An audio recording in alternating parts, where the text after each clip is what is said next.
Bueno, buenas tardes a todos, todas, todes. Aquí estamos iniciando esta séptima corte de la diplomatura en Filosofía de la Liberación. Aquí justo está ingresando el colega Federico Roda también.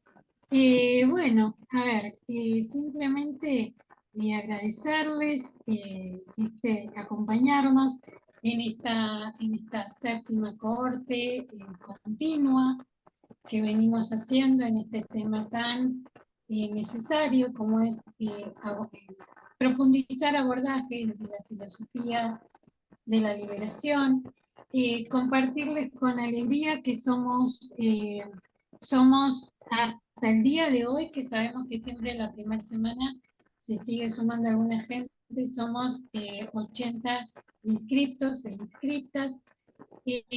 Así es que bueno, un año particular también porque, bueno, es el primer año que nuestro querido maestro Enrique Dussel no nos acompaña en la presencialidad, en todo lo que es este armado, este pensar juntos qué es lo más necesario para abordar en cada diplomatura, como lo hizo en las otras 6. Pero bueno, justamente y aún más fuerte en su honor, para seguir, digamos, fortaleciendo, ¿no? esta base del pensamiento que, como siempre nos dice el querido amigo Enrique del Percio, nuclea todas las disciplinas. Bueno, iniciamos esta séptima aventura del conocimiento, bueno, y que nos va juntando, nucleando en una comunidad eh, donde, bueno, apostamos a esa impronta de la filosofía de la liberación que quería nada menos que pensar y hacer un mundo, una sociedad mejor, en este caso desde la filosofía. Y bueno, con estas breves palabras, quisiera agradecer la presencia aquí, bueno, de todos y todas ustedes que se han inscrito y que inician con entusiasmo esta séptima corte, y sobre todo, bueno, a Enrique del Percio, el rector de la Universidad de San Isidro, Alcira Bonilla, que es nuestra invitada de lujo, la profe, colega y amiga que nos acompaña desde la primer corte. Bueno, están también presentes Luciano Madoni, del Instituto Juan Carlos Escanone, está Federico Roda, Silvia López, también como parte de CEFIL, que somos, bueno, quienes estamos llevando, remando, ¿no? este barco de esta séptima corte. Con estas brevísimas palabras, pero bueno, sentidas también y con mucha gratitud hacia quienes hoy emprendemos este camino. Bueno, le doy la palabra a Enrique del Percio y luego, bueno, a Fede Roda o Sil, si quieren también decir algo, así ya pasamos a escuchar a la querida Arcila Bonilla. Enrique, te escuchamos. Gracias, Nadia. Quería hacer, por un lado, el saludo institucional desde la Universidad de San Isidro, agradecer a los compañeros y compañeras de la Comunidad de Estudios de Filosofía y Liberación, en la persona de Nadia, de Silvia, de Fede, agradecer al Instituto Escanone de la Universidad de San Isidro, en la presencia de Luciano Madoni, por este esfuerzo para lanzar esta diplomatura que realmente reúne unos nombres, unos profesores excelentes y unos cursantes. También hace un rato decía Alcira, aquí está como para que nos den clases muchos de estos cursantes, y efectivamente es así. Simplemente quisiera señalar una cuestión que me parece que en estos tiempos vale la pena remarcar. Estamos hablando de una comunidad de estudios, y creo que conviene recordar una distinción que, como diría Scanone, hay que tener en cuenta el peligro tanto de la confusión de planos como de la división de planos entre el plano de lo político, de la política y de las políticas. Y esto es fundamental para entender en qué plano nos movemos cuando estamos hablando de estudios de filosofía de la liberación. Estamos hablando del plano de lo político, no de la política y de las políticas. No me voy aquí a meter a hacer distinciones filosóficas en presencia de Alcira, pero sí quiero señalar, porque me parece que esto es importante y se nota mucho desde los grupos de WhatsApp hasta los congresos y reuniones, ciertos problemas que trae esta confusión de planos. Me explico. Hace unos años me tocó estar en un país que no es en Argentina, en la conformación de un movimiento que después fue a las elecciones en su país, llevando un candidato presidencial, y mientras estaban en el encuentro, los dirigentes tenían como ejemplo a Podemos, que en ese momento en España estaba causando, estoy hablando del año 2015-2016. Se pasaron más de 20 minutos discutiendo sobre un texto de Gayatri Spivak en la introducción a la gramatología de Derrida. A mí se me ocurrió intervenir como invitado nomás y decirles, miren, con los problemas que ustedes tienen en este país, no digo cuál es porque seguro que ustedes conocen a muchos y son muy buena gente y no quiero que hacerlos quedar mal, pero sí vale la pena la anécdota. Con los problemas que ustedes tienen en la estructura tributaria, en la dificultad de acceso a la educación, en una cantidad de indicadores, ¿les parece que su electorado va a estar muy preocupado por esto? Y tampoco voy a invitar su tonada para que no se descubra de dónde es, me dijo, vos deberías saber muy bien que si no nos ponemos de acuerdo en lo político, no podemos discutir sobre la política. Para mis adentros pensé, van a venir los del otro lado con una serie de propuestas en materia ni siquiera de política, sino de políticas, y les va a ganar la elección. Efectivamente, este grupo en aquel momento festejaron haber sacado el 19% en las elecciones, ¿no? Les parecía que era algo muy bueno.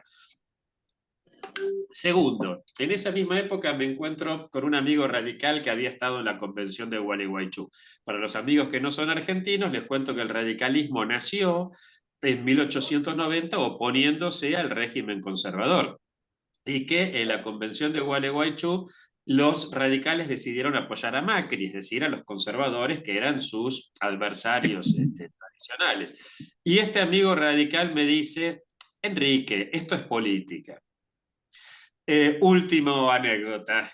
Piñera, cuando en Chile asume la segunda presidencia, se ufana de tener un gabinete de expertos. Unos de esos expertos en políticas públicas, parte de esos expertos son los que decidieron aumentar 30 centavos el boleto de transporte público, 30 centavos de dólar el boleto de transporte público, y pasó lo que recuerdan todos y todas que pasó en Chile, ¿no? Es decir, si nos quedamos solamente con lo político, terminamos como Podemos. Si nos quedamos solamente con la política, terminamos como los radicales. Y si nos quedamos nada más que con las políticas, terminamos como Piñera o también como algún gobierno que tuvimos más cerca que se ufanó de tener expertos del CONICET en políticas públicas en las distintas áreas, pero sin una articulación seria. Es decir, es muy importante tener en cuenta los tres planos.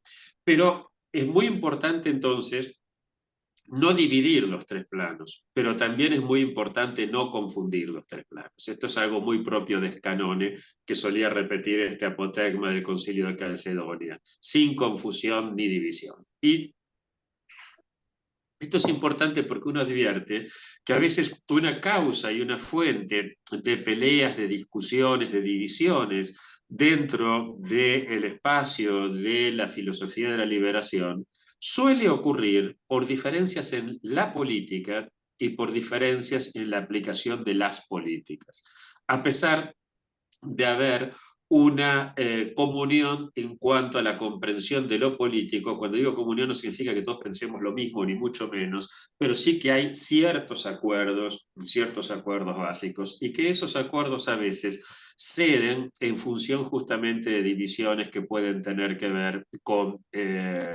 opciones políticas coyunturales, incluso a veces en algunos países. Esto me parece muy importante, por eso celebro que los compañeros y compañeras le hayan puesto comunidad de estudios a esta comunidad, ¿no? Que me parece que es realmente lo más importante. Y al hablar de comunidad de estudios, entonces estamos hablando de algo que no se separa de la militancia, pero no se confunde con la militancia, que no se separa de la expertise en cada área sobre las cuales hay que trabajar, pero que no se confunde con cualquiera de estas áreas, sino que es otra cosa. En este sentido, me parece, saludo no solamente en nombre personal, sino de toda la comunidad de la Universidad de San Isidro, el lanzamiento de esta nueva diplomatura y justamente concentrándose en esta discusión sobre cómo pensar lo político, cómo pensar la vida en común, cómo pensar la relación del individuo con la sociedad, con el resto de la casa común. Que de esto en última instancia es lo que se trata, lo que quizás sea la madre de todos los debates, de todas las discusiones, el debate por la hegemonía más importante, que es cómo entender la vida en común, que es el ámbito precisamente de lo político. Bueno, dicho esto, no sé si Luciano, Fede, tomaría la palabra, pero no quiero antes de pasar la palabra a ustedes dejar de agradecerles profundamente a Alcira, que es una maestra y una querida y entrañable amiga como ella, que nos dé esta primera clase magistral, esta clase inaugural de esta séptima edición de la Diplomatura en Filosofía de la Liberación, que es la primera, como señalaba Nadia, que es nuestro querido amigo y maestro también, mi querido además tocayo Enrique Dussel. Esta vez no contamos con su presencia abriendo la diplomatura, pero no contamos con su presencia física, pero obviamente está y está de una forma muy, muy intensa, seguro. Así que bueno, queridos amigos, queridas amigas, bienvenidos, bienvenidas a este espacio virtual de la Universidad de San Isidro. Gracias, Comunidad de Estudios en Filosofía y Liberación. Gracias, Institutos Canones. Y a partir de ahora, a disfrutar de lo que ustedes digan y de la clase de Alcira. Gracias. Bueno, si me permiten, ya que me cede la palabra, simplemente unos minutitos para no quitarle tiempo a Alcira. Muy buenas tardes a todos, a todas, todes, y gracias por aceptar esta propuesta que para nosotros como comunidad de estudio ha sido bastante compleja tratar de poder concretar en el programa de estudios, en la temática, porque bueno, teníamos una dinámica a partir de la presencia siempre generosa del maestro Enrique Dussel, y bueno, y este año tuvimos que madurar en este sentido, ¿no? Y lanzar una séptima corte en un contexto realmente complejo en toda América, en nuestra América, nos pone a nosotros en situación de que efectivamente, como siempre nos recordaba el maestro, pensemos la filosofía de la liberación como una práctica teórica y como una práctica, diríamos, de una comunidad que concilia la teoría y la praxis de una manera que nos permita a nosotros pensar no en temas filosóficos simplemente, sino problematizar aquellas situaciones que estamos atravesando y vivimos. No con esto queremos decir que las coyunturas son las que nos marcan las agendas de nuestras reflexiones, pero prestamos mucha atención a esto. Y por eso esa fue como una perspectiva que desde la primera corte que realizamos en el 2016, 2015-16, desde la Universidad Nacional de Jujuy hemos tratado de sostener este, hasta el día de hoy. Simplemente decir que hoy iniciamos nuevamente por séptima vez un proceso de trabajo que esperamos que no concluya con la entrega de un TFM, sino que sea el proceso de un trabajo mucho más profundo, ¿no? Y esa profundidad está en la medida en que cada uno de quienes hoy iniciamos esta séptima corte en las funciones que nos corresponden como estudiantes, como compañeros, como tutores, como coordinadores, podamos nosotros seguir acrecentando ese necesario espacio para pensarnos, para compartir nuestras reflexiones, para compartir nuestros aprendizajes y que nos permitan ir ampliando esta comunidad de estudio. Así que agradecerles la confianza por esta aceptación que han hecho de una nueva corte. Sé que hay muchos estudiantes que, bueno, que como bien decía Enrique, pueden dar clases y están muy bien formados, pero bueno, eso para nosotros es como también un aliciente a seguir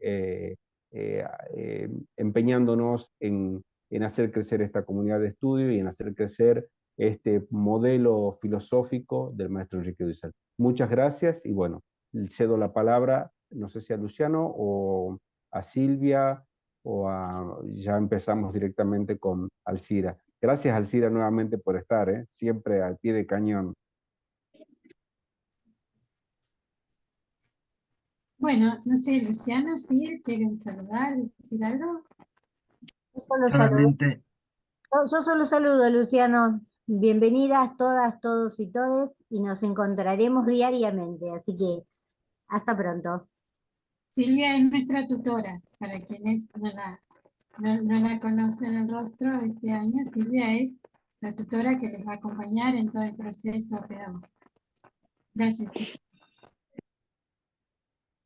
Refuerzo simplemente la bienvenida desde el Instituto de Estudios Filosóficos, Teológicos y Sociales, Juan Carlos Escanone de la Universidad de San Isidro. Es un honor para nosotros coorganizar esta diplomatura, esta nueva edición, séptima de la diplomatura, esta vez en homenaje a Enrique Dussel, que además fue el presidente honorario de nuestra institución desde el comienzo y de forma generosa y desinteresada de nuestro instituto. De Dussel creo que aprendimos todos muchas cosas, en particular y en lo personal, esa reinversión de la filosofía. Si para algunos la filosofía era el amor a la sabiduría, y otros, como Emanuel Levinas, o entre nosotros, y Alcira de esto se ha encargado de recordarlo muchas veces, fue entendida como sabiduría del amor, ¿no? Invirtiendo los términos.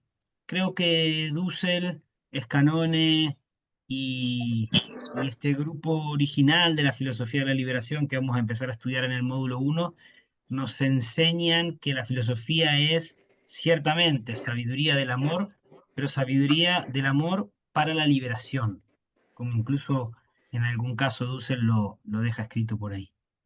Pero también esa otra enseñanza de Dussel que da vueltas y vueltas de que la filosofía no piensa la filosofía, sino que piensa la realidad.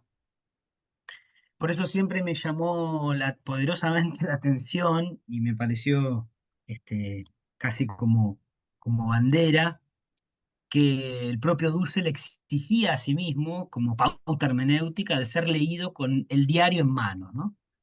Y creo que ahora la mejor manera de homenajearlo es también estudiarlo y estudiar y cursar esta diplomatura con el diario en mano. Ese diario que nos muestra diariamente cómo se ha entrado en un proceso de abstracción y deshistorización del término libertad, que entonces nos exige detenernos a pensar juntos en qué consiste este llamado siempre presente de la liberación.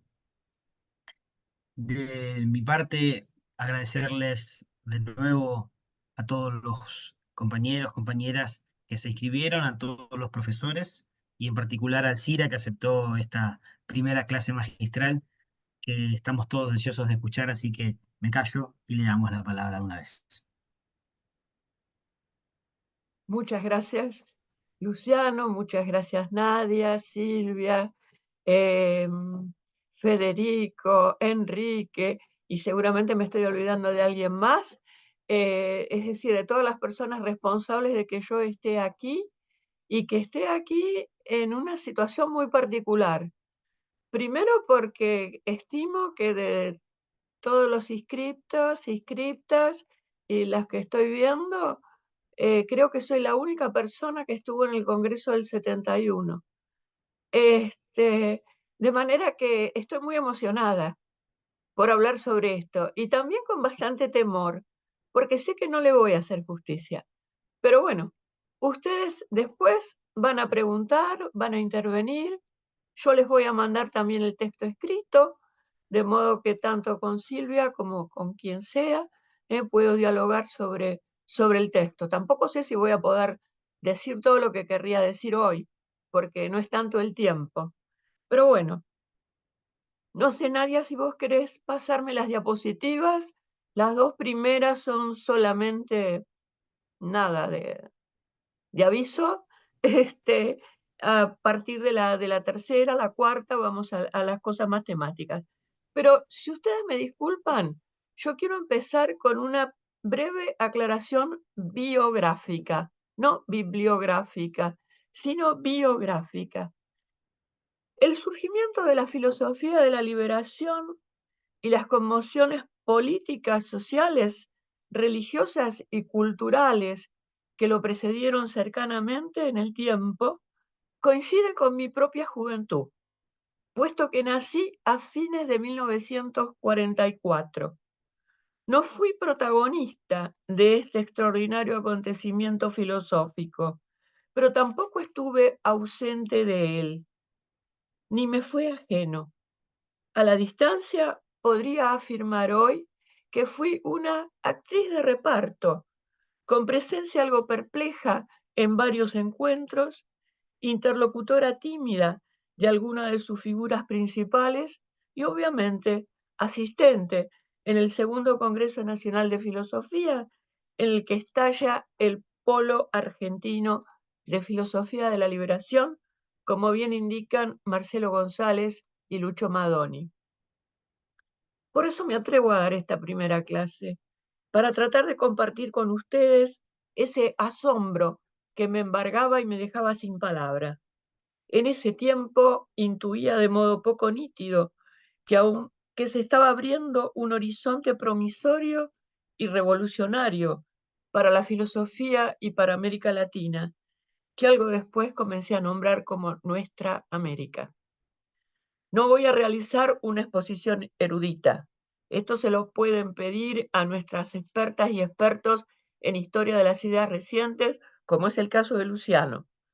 Con humildad, pretendo transmitir el núcleo de una experiencia decisiva y mi fidelidad a ella, que se profundizó durante los años posteriores, sobre todo a mediados de la década de 1980, cuando comprendí que la filosofía de la liberación entre nosotros, es decir, en la Argentina, corría peligro, no ya por las prohibiciones letales de la última dictadura cívico-militar, sino por las más sutiles de una academia filosófica que la soslayaba.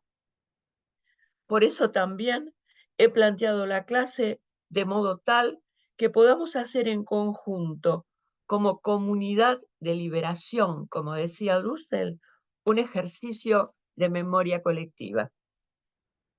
El lugar de enunciación de mis trabajos en los últimos años consiste en una deriva intercultural de la filosofía de la liberación, ya que en diálogos múltiples intento elaborar una ecosofía intercultural nuestroamericana liberacionista.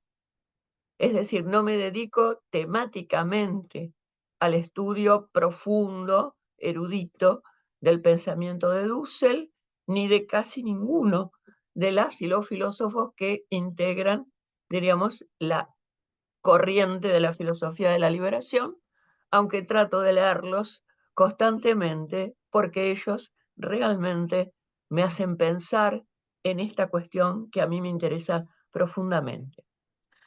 Aunque ponga de lado casi por completo los detalles biográficos, todo aquello a lo que me voy a referir dejó en mí una profunda huella existencial y obviamente filosófica.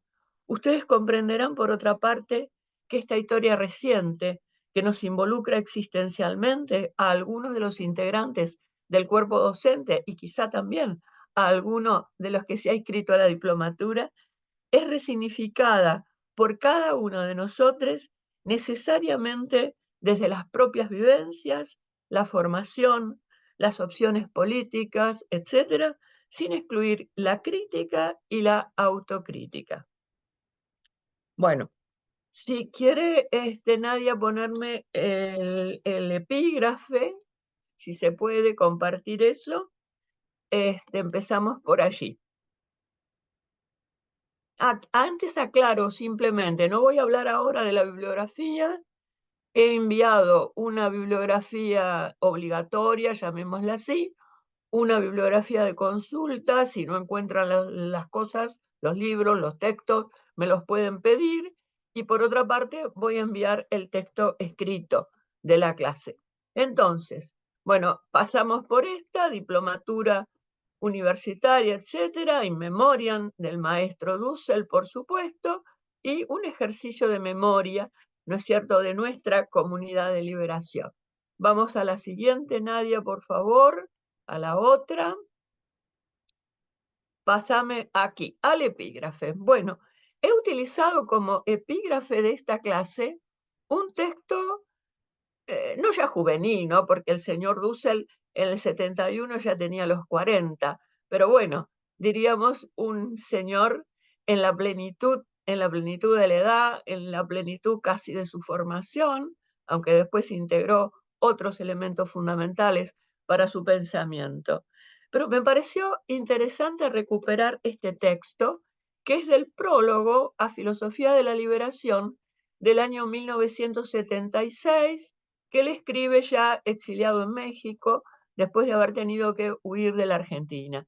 Y como sabemos, Dussel después tomó la nacionalidad mexicana, quiso mucho a esa tierra, colaboró mucho justamente con la Cuarta Transformación, desde su propia idea de la política y de lo político. Bueno, pero vamos al epígrafe, perdón. Dice Dussel, por supuesto no es todo, ¿no? Es una parte. La filosofía, patrimonio exclusivo del Mediterráneo desde los griegos y en la Edad Moderna solo europea, comienza por primera vez su proceso de mundialización real. Por ello, este marco teórico filosófico o conjunto de simples tesis para permitir pensar de un cierto modo, quisiera iniciar un diálogo mundial de la filosofía. Parte es evidente de la periferia, pero usa todavía el lenguaje del centro.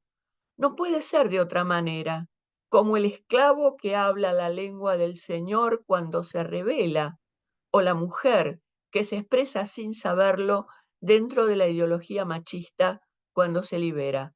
Un poquito más adelante, filosofía de la liberación, filosofía posmoderna, después será transmoderna, popular, feminista, de la juventud, de los oprimidos, de los condenados de la tierra, condenados del mundo y de la historia. Fin de la cita. Consciente de la provisoriedad de su marco teórico novedoso, Dussel va a enunciar en el texto algunas de sus ideas centrales, que también lo son de la filosofía de la liberación en su conjunto.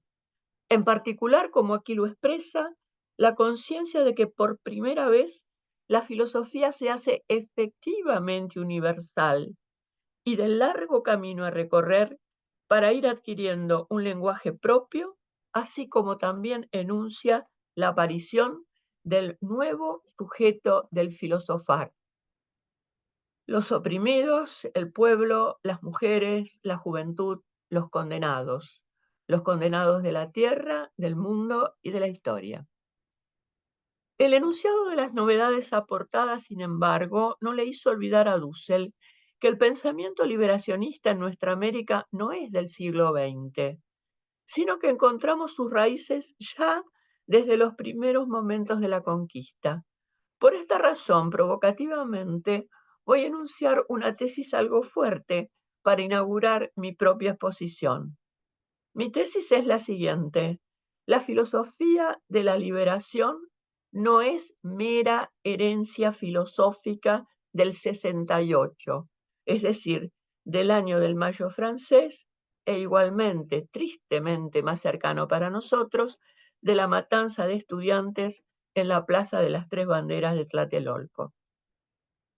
Me parece importante dejar sentado desde ahora que la filosofía de la liberación es heredera de una tradición de pensamiento emancipadora y liberacionista, tal como la historia de las ideas nos lo enseña, con los trabajos del propio Dussel, de Arturo Roy y su grupo de grandes discípulas y discípulos, de Hugo Biagini, de un largo etcétera, en el cual, en primer término, incluyo a Lucho, que me está escuchando.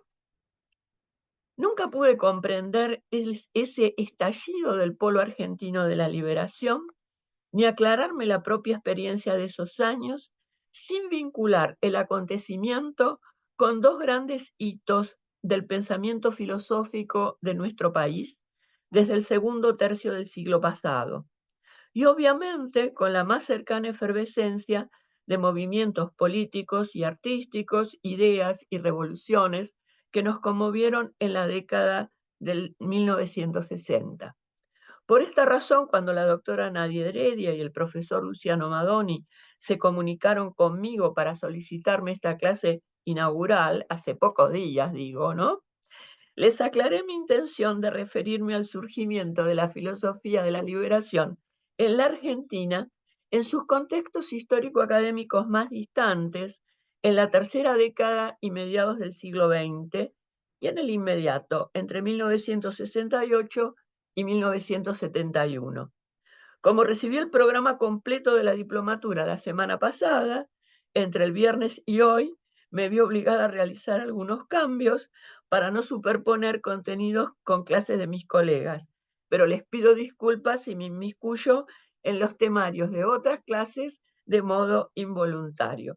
Nadia, podemos poner el esquema de la clase para que se asusten un poco, pero supongo que no voy a llegar. Si podés ponerlo,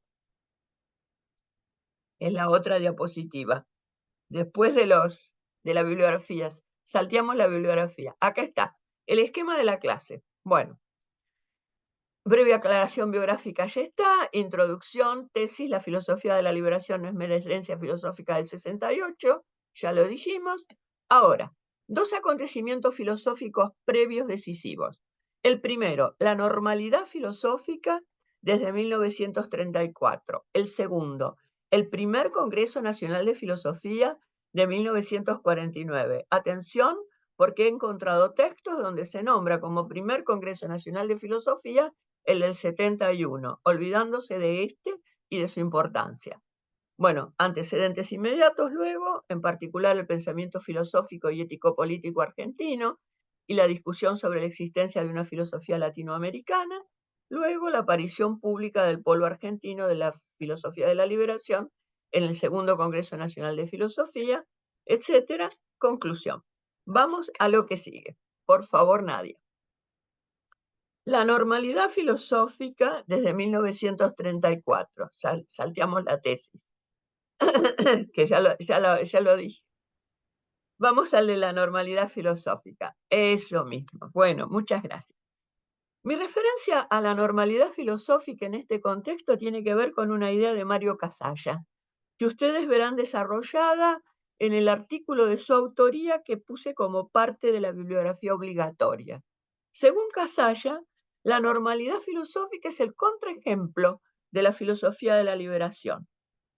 Existe una discusión todavía no zanjada y que tiene mucha biblioteca sobre el carácter si meramente descriptivo de la categoría de normalidad como caracterización del lugar y nivel de los estudios de filosofía en el medio latinoamericano, y su carácter prescriptivo como indicador de la necesidad de estructurar los estudios y difusión de la filosofía siguiendo un patrón euro-noramericano. Esta ambigüedad queda patente en una frase casi inaugural pronunciada por quien fuera su autor. Constatando el interés por la filosofía existente en Buenos Aires, en un discurso de 1934, Romero anunciaba un futuro promisorio para la filosofía y decía, cito, lo que faltaba hasta hace poco en España, lo que acaso falta todavía entre nosotros, es lo que llamaré la normalidad filosófica.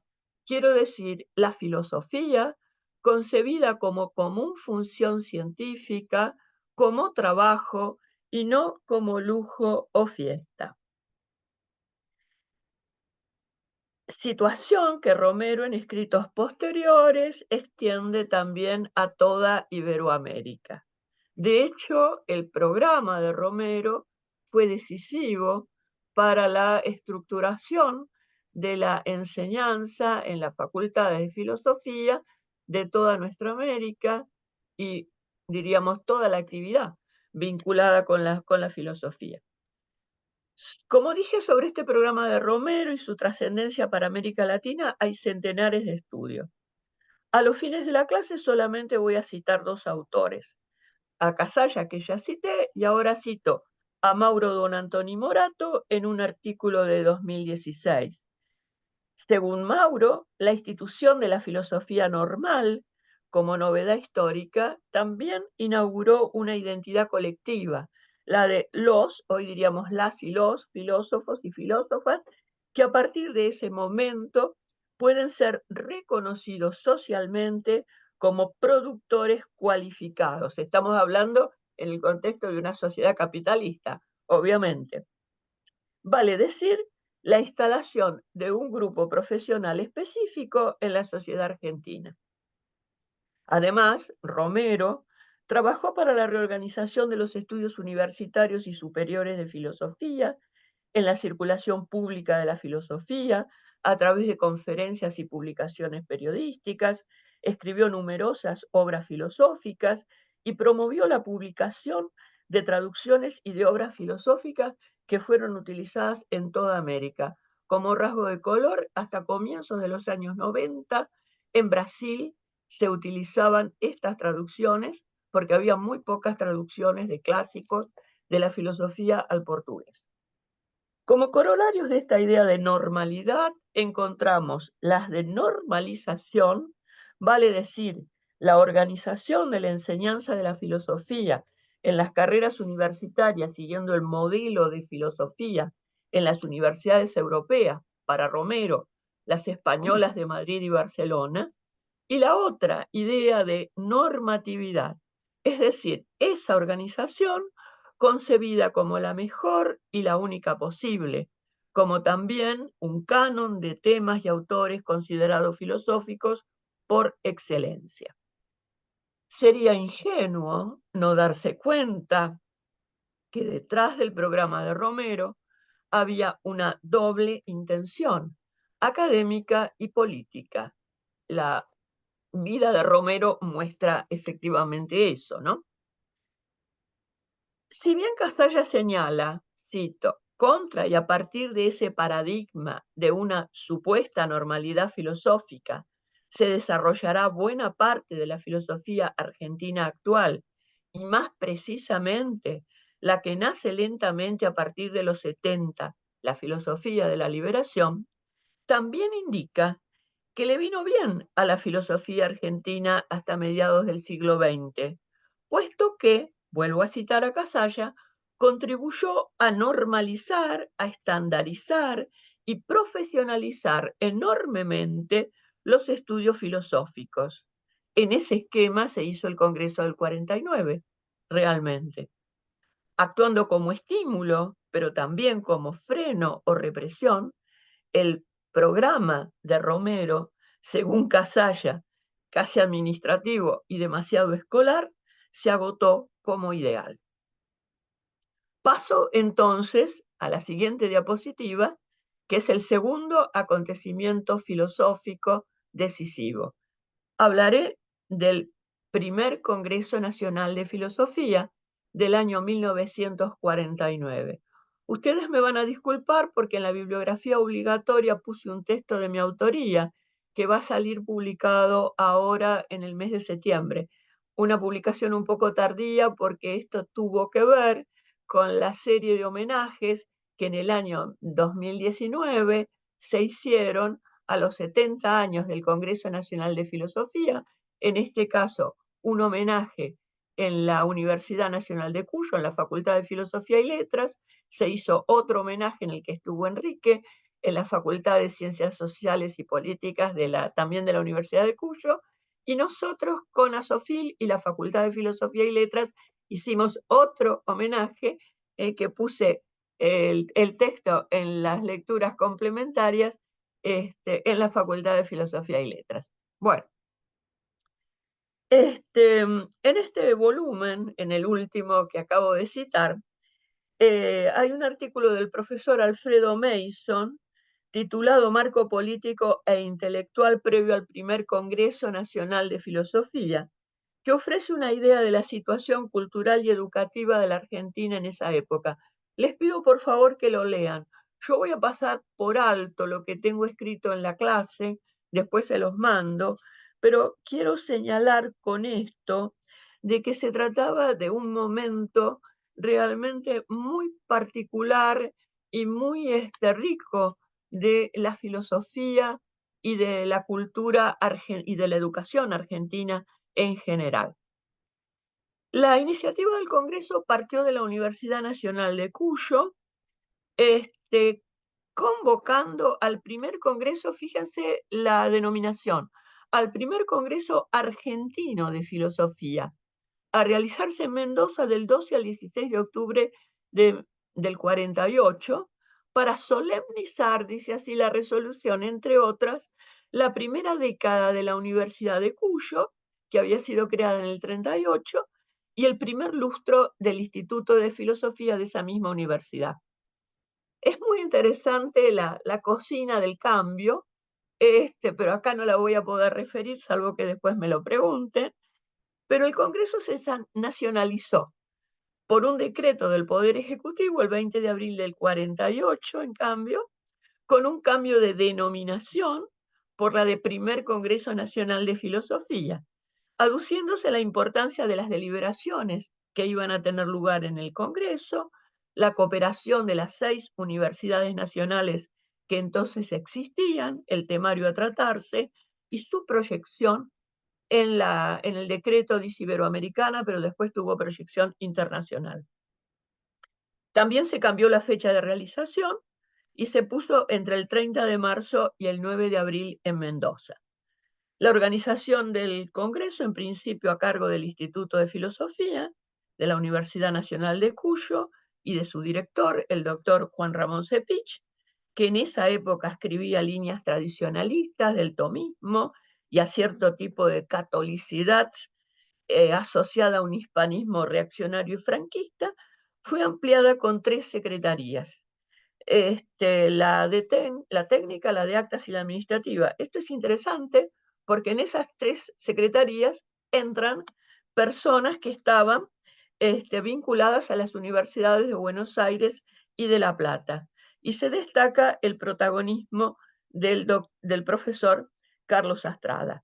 A partir de ese cambio, el Congreso se internacionalizó más, se hizo más pluralista, porque se invitaron a colegas de todo el mundo prácticamente, es decir, de todos los departamentos e institutos de filosofía, y realmente se consiguió un congreso que, entre quienes asistieron y quienes enviaron sus ponencias, que fueron publicadas en actas, tuvo, diríamos, la mayor concurrencia de posguerra. Ni siquiera el Congreso Internacional de Filosofía, que se había celebrado inmediatamente después de la guerra, tuvo esa concurrencia, sino este primer Congreso Nacional de Filosofía. La labor de publicación fue interesantísima en ese sentido. Ustedes pueden consultar las actas por internet. El secretario de actas fue el gran filósofo esteta Luis Juan Guerrero, director del Instituto de Estética de la Facultad de Filosofía y Letras de la UBA, secundado por el profesor Mauricio Amílcar López, de la Universidad Nacional de Cuyo. Cito especialmente a Mauricio Amílcar López porque fue uno de los mártires de la filosofía de la liberación, desaparecido por la dictadura cívico-militar en el 77. Bueno, no voy a nombrar quienes estuvieron en el Congreso, simplemente añadir dos notas importantes. El Congreso finalizó con una conferencia hecha por el presidente de la República, el teniente general Juan Domingo Perón, que se tituló La Comunidad Organizada. Y el acto académico de cierre se hizo el 13 de abril en el Teatro Colón de la ciudad de Buenos Aires, con entrega a los delegados extranjeros del título de miembros honorarios de la Universidad Argentina.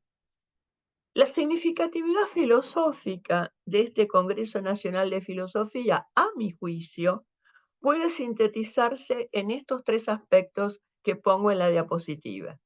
El primero, marcó un antes y un después en el desarrollo de la filosofía académica en la Argentina, desde ese momento se incorporó definitivamente al movimiento filosófico internacional como conjunto distintivo de pensadores jóvenes y pujantes herederos y renovadores de una tradición consolidada. Segundo, si se toman en cuenta las presencias y las ausencias, voluntarias o no, el Congreso dio muestras de las tensiones filosóficas e ideológicas, tanto de nuestro medio intelectual como del internacional. En nuestro medio, obviamente, hubo una propaganda adversa por parte de quienes se oponían al peronismo, y en el internacional hubo quienes tuvieron vetada la salida de sus países, etc. En tercer lugar, señaló un hito en el complejo entramado de las relaciones entre filosofía y política, no solo para la Argentina, sino también para América Latina. Es como que se puso sobre el tapete esa cuestión que había sido tratada por muchas y muchos filósofos, ¿no? Pero que muchas veces se quería conservar cierta asepsia académica, que es bastante frecuente también en nuestro tiempo. Bueno, con esto dejo estos dos acontecimientos decisivos y señalo que algunos jóvenes que estuvieron en el 49 fueron de los no tan jóvenes que después participaron en la filosofía de la liberación. Bueno, la siguiente diapositiva, por favor, Nadia. Antecedentes inmediatos de la filosofía de la liberación. El pensamiento filosófico y ético-político argentino entre el 59 y el 70, sobre esto no voy a aclarar casi nada. Ustedes pueden construir las listas maravillosas de publicaciones de esa época, así como las revistas, las obras que salieron, etc. Solamente digo esto para no pisarle el poncho a la próxima clase. Hubo en esa década una eclosión de producciones filosóficas y de ciencias sociales, mayormente ensayísticas, con recepción notable y polémica de acontecimientos políticos como la Revolución Cubana y el fin de las dominaciones coloniales, acontecimientos religiosos como el Concilio Vaticano y después la Reunión de Medellín, sociales, debates antirracistas de objetores de conciencia, movimientos juveniles y feminismos, y artísticos, entre otros, el realismo mágico en la literatura latinoamericana, así como también influencia de debates políticos en filosofía y teoría política, muchos de ellos bajo la consigna liberación o dependencia. Por ejemplo, se trabajaba pensamiento anticolonial, la filosofía crítica de la Escuela de Frankfurt, el Sartre de los 60, las críticas del desarrollismo y las teorías de la dependencia, la pedagogía freiriana, la teología de la liberación, había reformulaciones de la historia de las ideas, etc. Vamos a la diapositiva siguiente, que es otro antecedente ya no inmediato, sino inmediatísimo, que es la discusión sobre la existencia de una filosofía latinoamericana entre Augusto Salazar Bondy y Leopoldo Sea. He nombrado estas dos posiciones, bueno, con un adjetivo puesto entre comillas, porque no le hace justicia a ninguno de los dos, pero más o menos para que se entienda. La primera sería la posición que yo denomino radical de Augusto Salazar Bondy, que por desgracia para la filosofía de la liberación falleció tempranamente, porque había nacido en 1925 y murió en el 74. Él es autor de lo que denominó la filosofía de la dominación, pero como se ha estudiado después suficientemente, y él mismo lo ha dejado trascender en las reuniones en las que estuvo luego, en San Miguel, en la Universidad de Buenos Aires también, bueno, era filosofía de la liberación, ¿no? En la obra polémica, la que prende, diríamos, la polémica, se denomina ¿Existe una filosofía de nuestra América? Así, provocativamente. Y es del año 1968. Hago una síntesis. Por otra parte, el propio Salazar Bondy hace una síntesis al final del libro. Sus tesis son principalmente filosóficas y sobre todo dirigidas contra las academias filosóficas normalizadas, con escaso recurso a la historia de las ideas. Dante Ramaglia señala en un artículo que yo también le cito, que el ensayo de Salazar Bondy se referencia con las posturas sobre la existencia o la inexistencia de la filosofía latinoamericana de esos años, examinado desde la perspectiva de la originalidad o autenticidad, pero que incorpora un modo de comprensión novedoso al relacionarlo con las bases materiales e históricas de las sociedades donde ese pensamiento es generado. Bueno, la síntesis que yo les hago es un poco la siguiente. Diría Salazar Bondy, la filosofía de nuestros países ha sido un pensamiento inauténtico e imitativo, alienado y alienante, a causa de que tenemos una vida alienada como naciones y comunidad hispanoamericana. Pero la filosofía latinoamericana puede comenzar a ser auténtica como pensamiento de la negación de nuestro ser y de la necesidad de cambio. ¿Qué significa pensamiento de la negación de nuestro ser? La negación del ser que nos es impuesto, ¿no? Y, merced al análisis y la crítica, comenzar a operar como, dice Salazar, un pensamiento ya no enteramente defectivo, sino crecientemente creador y constructivo.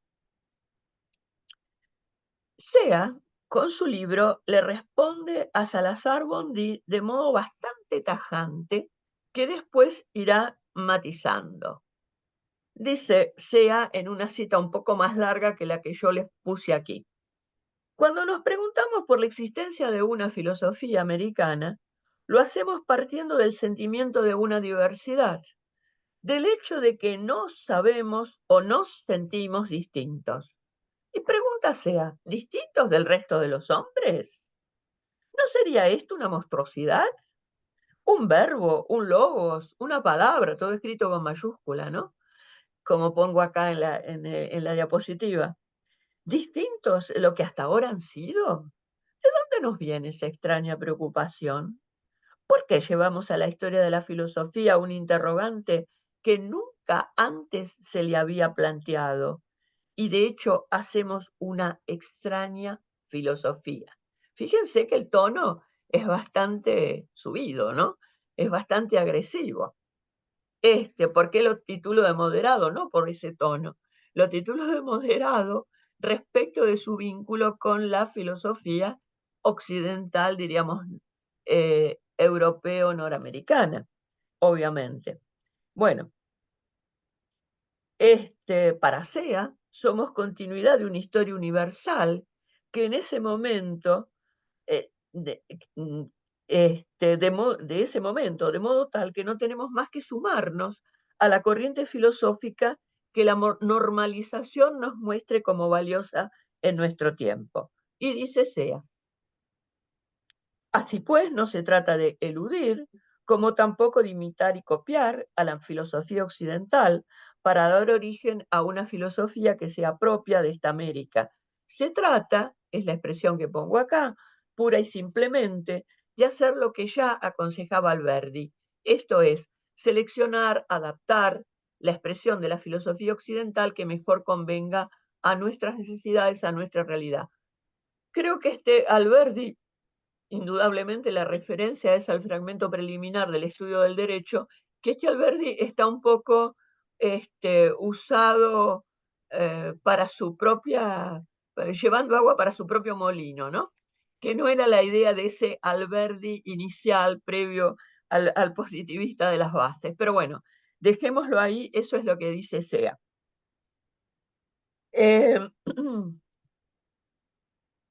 Bueno, en el caso de Salazar Bondy, ya afianzado en la prosecución de una filosofía de la liberación tercermundista, que venía elaborando como una antropología de la dominación, encontró en los colegas argentinos, según el testimonio de su viuda, un medio cálido y propicio para el diálogo, sobre todo en San Miguel, en el seminario posterior al Congreso del 71 sobre filosofía de la liberación.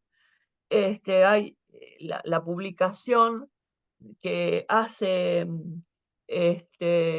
se hace de estos estudios, de las conferencias y de las intervenciones de Salazar Bondy, que lo tienen allí puesto en la bibliografía, es sumamente interesante porque además aparecen las intervenciones de todos nuestros compañeros y compañeras que estuvieron y que hablaron en San Miguel. Yo también estuve, pero no hablé.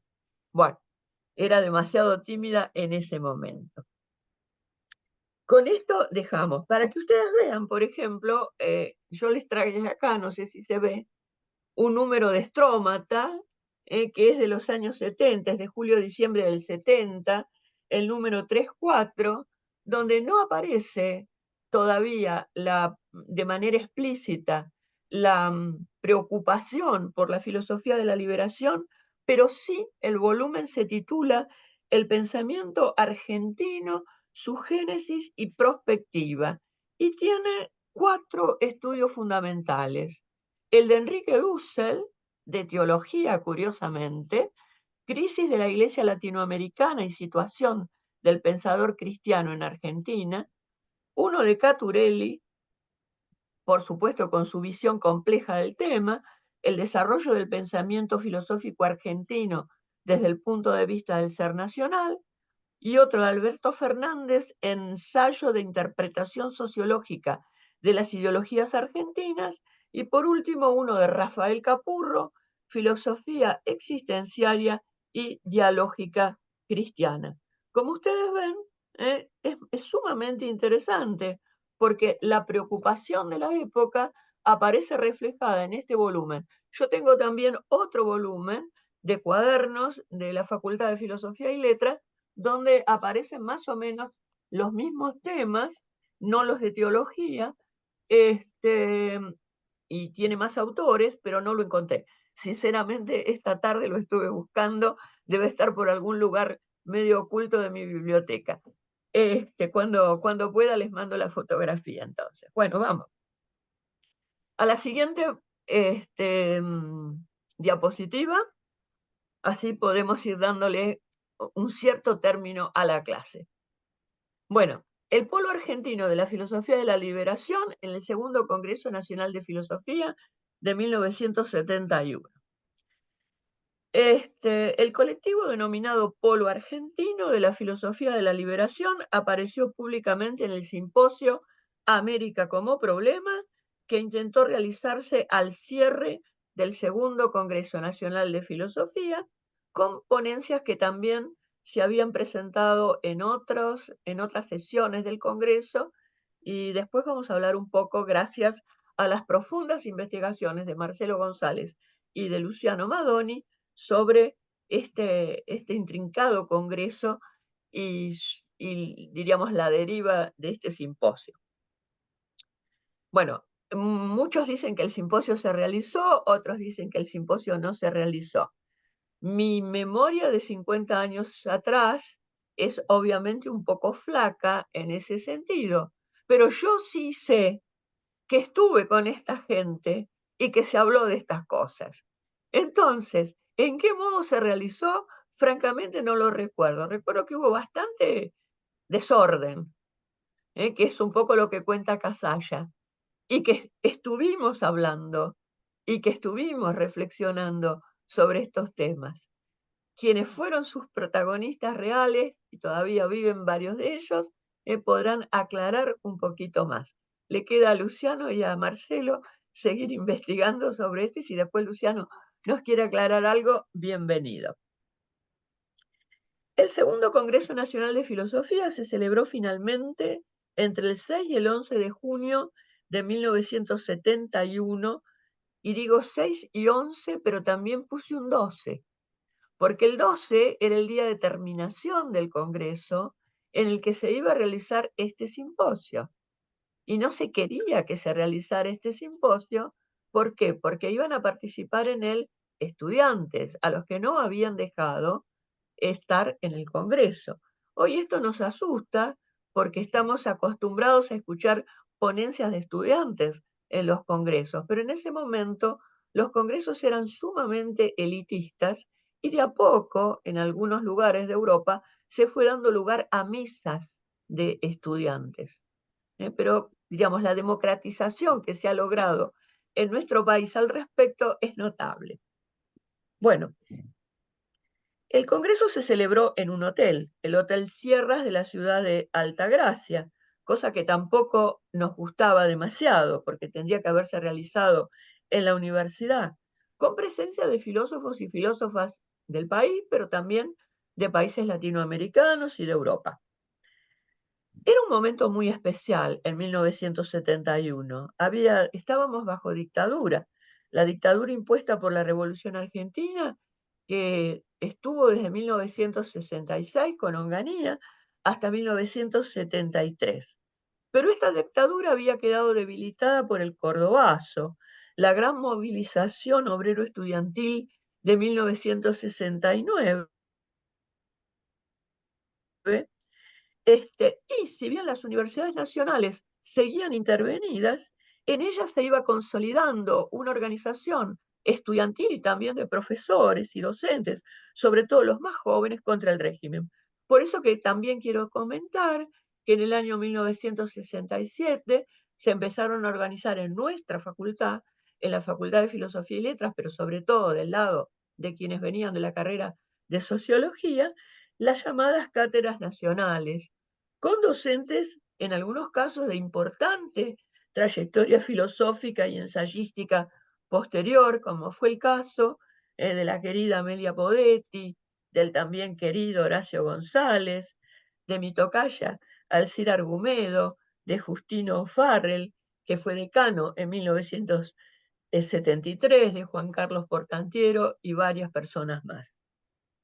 Estas cátedras nacionales fueron fundamentales para la formación del pensamiento de las jóvenes generaciones por fuera justamente de esa normalidad filosófica pretendida por Romero, y para darle un lugar importante a pensar efectivamente la única verdad, que, como decía el general, es la realidad. Bueno, en esas circunstancias complejas, la preparación y organización del Congreso, su transcurso y la publicación de las actas tuvieron varios tropiezos que vuelven imprecisos algunos datos. Ustedes lean el artículo de Luciano y González, porque es realmente muy exhaustivo. Ellos proponen un cálculo minimalista con los datos de 5 sesiones plenarias y 10 simposios, que generaron 150 comunicaciones, y pudieron hacer una lista de 139 participantes, con 16 mujeres y 123 varones.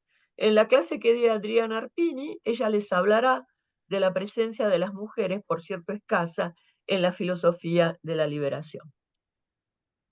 Otro factor importante, según Luciano y Marcelo, es el protagonismo de personas provenientes del catolicismo, pero de un catolicismo en transformación, donde además se veían las divisiones y las fracturas en el propio Congreso, puesto que el secretario general del Congreso era Alberto Caturelli. pero estaban los otros que venían de la renovación impulsada por el Vaticano II entre 1962 y 1965 y de la posterior reunión en Medellín de los obispos latinoamericanos. Otro de los factores, como dije hace un rato, fue el protagonismo estudiantil. Diríamos, estudiantes apoyados por algunos de los profesores que estaban, sobre todo los más jóvenes, que estaban en el Congreso, y que querían que los estudiantes pudieran participar en las sesiones. Bueno, esto es bastante complejo. Los autores citan un texto de Mario Casalla, pero ustedes lo van a leer y después le van a preguntar a Mario por la veracidad de ese texto. De todas maneras, créanme a mí que algo se hizo, realmente. Yo no sé bien qué, pero sé que se habló, sé que se leyeron cosas, que se discutió y que hubo una movida fuerte. De todas maneras, como señalan estos queridos autores, la relevancia del Congreso parece haber radicado más bien en haber dado la posibilidad de activar las redes académicas, en haberse constituido en una caja de resonancia para quienes estaban trabajando en distintos campos y en haber habilitado encuentros que difícilmente se hubieran producido en otros espacios. Indudablemente estaban las reuniones previas de Calamuchita, de San Miguel, las posteriores, también en San Miguel, etc.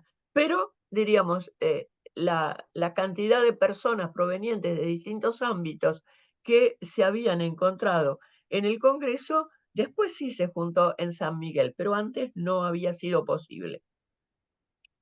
Bueno, puse aquí algunos nombres de algunos de los actores sobre los que también Luciano y Marcelo han trabajado mucho y también se ha trabajado mucho desde otros lugares y además están sus publicaciones, trabajos de homenaje hacia los que ya no están, pero también trabajos sobre los que, gracias a Dios, todavía tenemos entre nosotros. Entre ellos yo he nombrado a Osvaldo Ardiles, a Mario Casalla, a Carlos Puyen, a Julio de San, Rubén Drí, Enrique Dussel, Aníbal Fornari, René Gottrelf, Rodolfo Cuy, Amelia Podetti, Arturo Roy y Juan Carlos Escanone. Bueno, no voy a hablar ya demasiado sobre el simposio porque de eso hablé un poco, simplemente decirles que hay una publicación que no es la primera, pero que a mi juicio tiene un valor particular, que es la publicación que hace Osvaldo Ardiles junto con casi todos los que aquí están nombrados en el año 1973, que se las he mandado, se las he mandado completa por correo electrónico, aunque se puede bajar fácilmente de internet.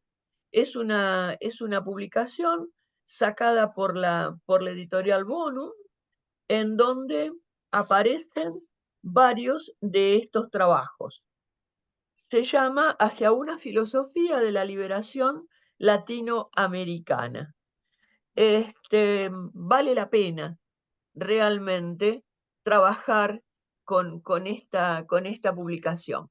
Yo no alcancé hoy a hacer una diapositiva más o menos prolija con el manifiesto, porque realmente, bueno, tuve algunos inconvenientes, entre otros un problema con la impresora. Pero se los voy a mandar en la clase escrita y por otro lado tienen ustedes la publicación completa. El manifiesto figura en la publicación como contratapa. Todo señala a Enrique Dussel como autor del manifiesto, pero sin embargo el manifiesto no está firmado y nadie renegó de él.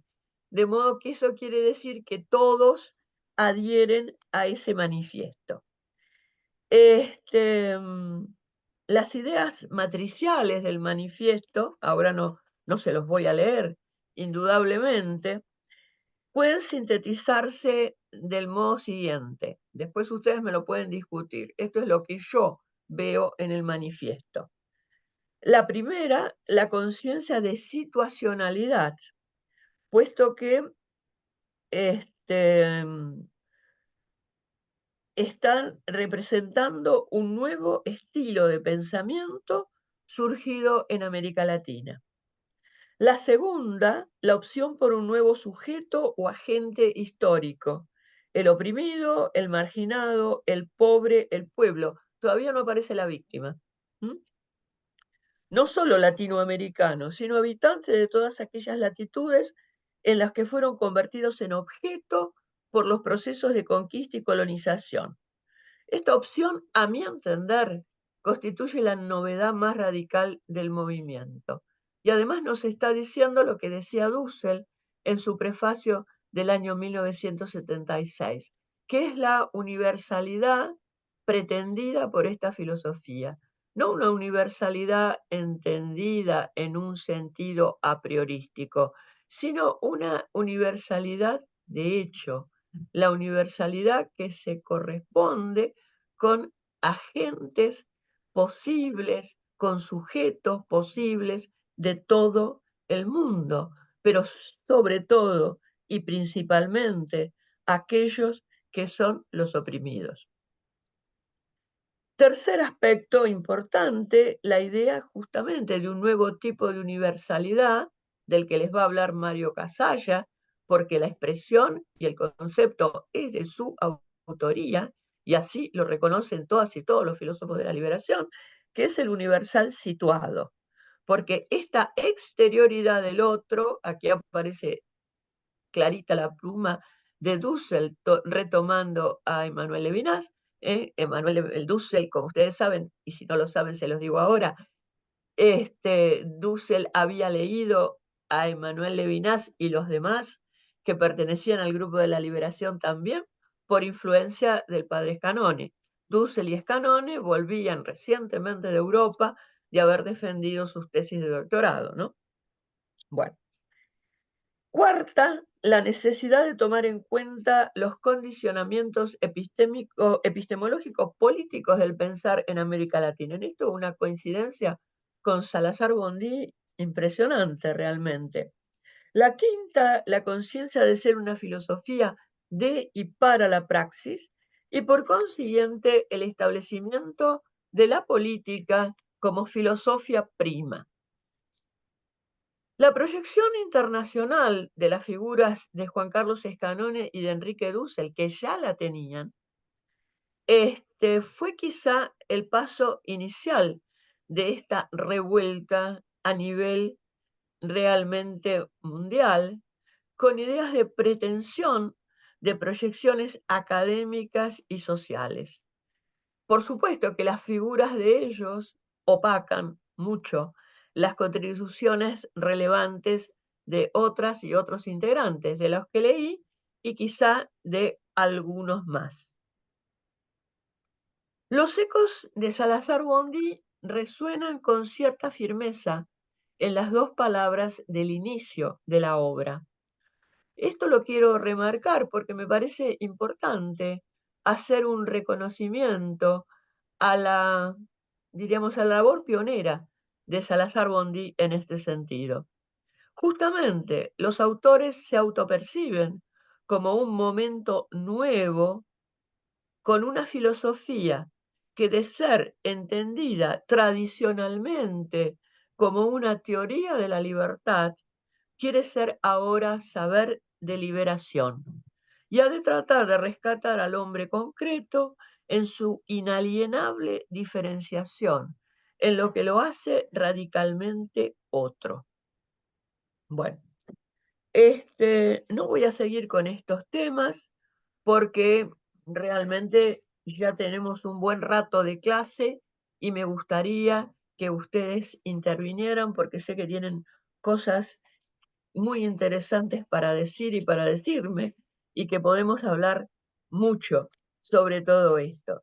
Simplemente también recurriendo de nuevo a Marcelo y a Lucho, quiero subrayar una contribución de ellos que me ha parecido sumamente útil para trabajar en esta historia reciente de la filosofía de la liberación. Digo reciente pensando en distintos momentos de la filosofía de la liberación, ¿no? Ese primer momento, bueno, no hago la historia que hace Dussel, pensando la filosofía de la liberación desde el comienzo de la conquista, obviamente, como primer momento, segundo momento en el momento de la emancipación, y después a partir del más o menos del 70, 71, diríamos. No quiero decir eso, sino simplemente señalar que para ver quiénes, diríamos, están o pueden ser considerados parte de la filosofía de la liberación desde los 70 en adelante, ellos elaboraron 6 criterios que me parecen muy interesantes. No sé si yo los aplico bien o mal, eso después lo podemos discutir. Pero, por ejemplo, son los que me sirven para poner a Goglia como filósofo de la liberación. Así que después lo discutimos. Bueno, estos criterios serían los siguientes. El primero, que él o la filósofa en cuestión tematicen cuestiones vinculadas con un campo temático o con el campo temático dependencia, liberación, América Latina. En segundo lugar, la autoasociación. Si yo digo soy filósofa de la liberación, no me lo pueden discutir. En tercer lugar, la participación asidua, se entiende, en eventos y publicaciones conjuntas. En cuarto lugar, la heteroascripción, que otro diga o otros digan, esta es un filósofo o filósofa de la liberación. En quinto lugar, más o menos parecido, la legitimación de pertenencia por parte de otros actores, que todos señalen a alguien como de la filosofía de la liberación. Y en sexto lugar, el criterio metodológico, que es sumamente útil, porque se puede inscribir en la filosofía de la liberación a quienes cumplan por lo menos con 2 de los criterios mencionados. Y esto me parece importante, porque siendo la filosofía de la liberación un movimiento netamente de origen latinoamericano, como dijo Demenchonok alguna vez, ya todavía en Rusia, es el movimiento filosófico latinoamericano por excelencia. Bueno, nos parece a nosotras y a nosotros un timbre de orgullo pertenecer de algún modo a la filosofía de la liberación, porque eso nos hace sentir más latinoamericanas y latinoamericanos, más nuestroamericanos y también más universales. No voy a hablar sobre otros temas, sino simplemente concluir. A más de 50 años de este acontecimiento, evaluado también como alternativa a la normalidad, normalización, normatividad impuesta a la filosofía en estas latitudes, se constata que en el país y en toda nuestra América, la filosofía de la liberación continúa viva y activa, ahora interrelacionada con feminismos, posturas decoloniales, que son de toda la vida de la filosofía de la liberación, por otra parte, ambientalismos, ecologismos, etc. Y sobre todo con la filosofía intercultural como deriva fecunda de ella. Como señala Luciano Madoni, y con esto termino, es en la articulación entre el reconocimiento y la asunción de su pasado y la reafirmación de su vocación presente, donde la filosofía de la liberación conserva su vigencia y reserva su capacidad de futuro. Fin de la cita y muchas gracias.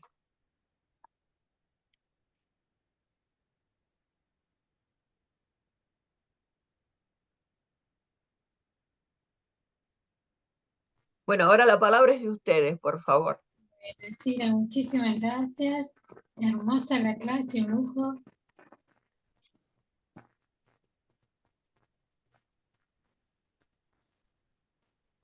Aclaro una cosa para quienes no son argentinas y argentinos. Mi perspectiva es argentina, como se pueden dar cuenta. Lo digo porque la filosofía de la liberación no es un producto argentino, como tampoco lo es el dulce de leche o el arroz con leche, ¿no? Es algo que estaba en el aire, indudablemente, en esos años, al final de los 60. Pero podemos encontrar, como han hecho también los historiadores de las ideas, expresiones liberacionistas muy anteriores en otros lugares, y por otro lado, la filosofía, así como la teología de la liberación, también pasaron a otros continentes.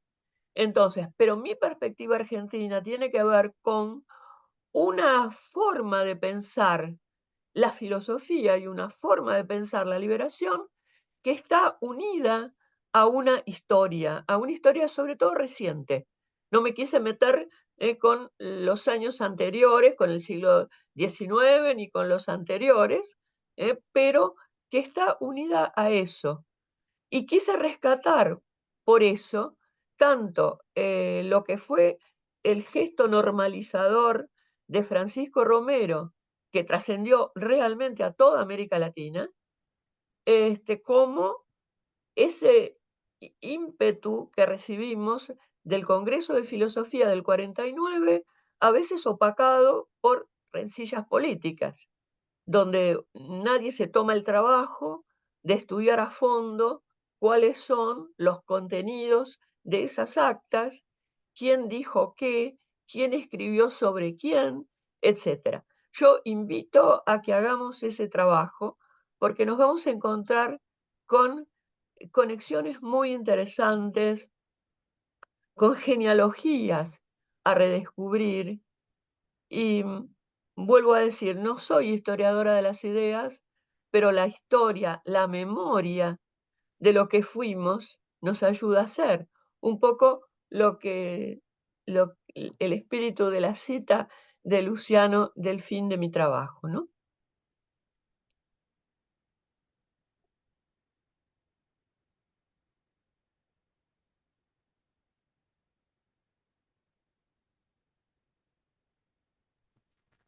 Bueno, abrimos este espacio para alguna consulta o bien comentario, ¿no? Creo que, como bien dicen los comentarios, ha sido un testimonio completamente enriquecedor.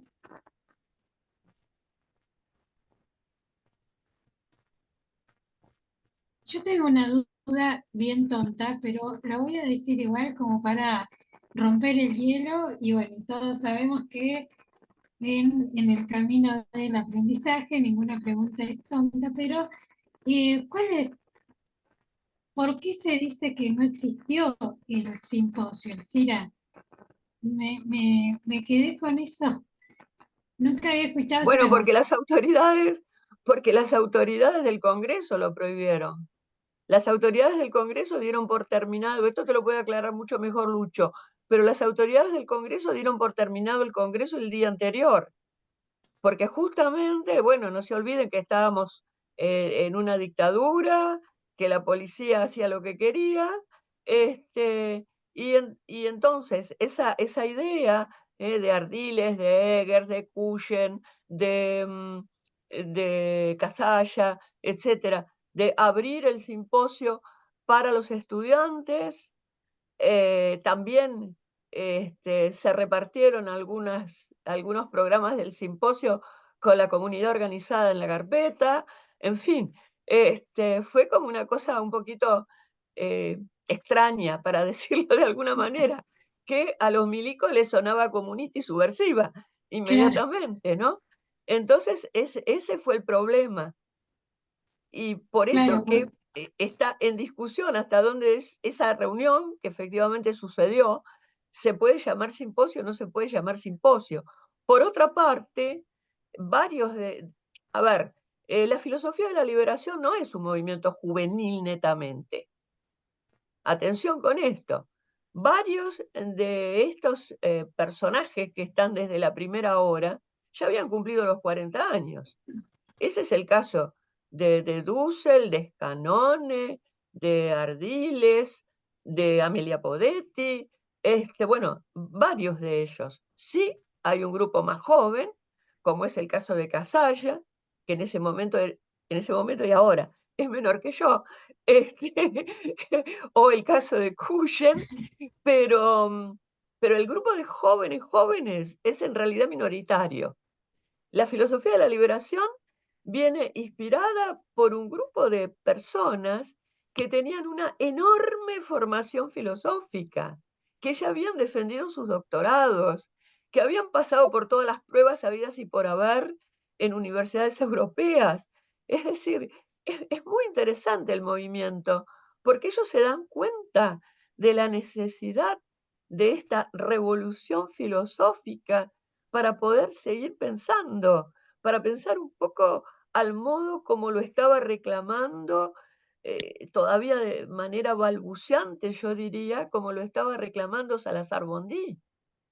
Entonces, es importante esto, porque cuando se dice la filosofía de la liberación está inspirada por los movimientos estudiantiles del 68, no es así.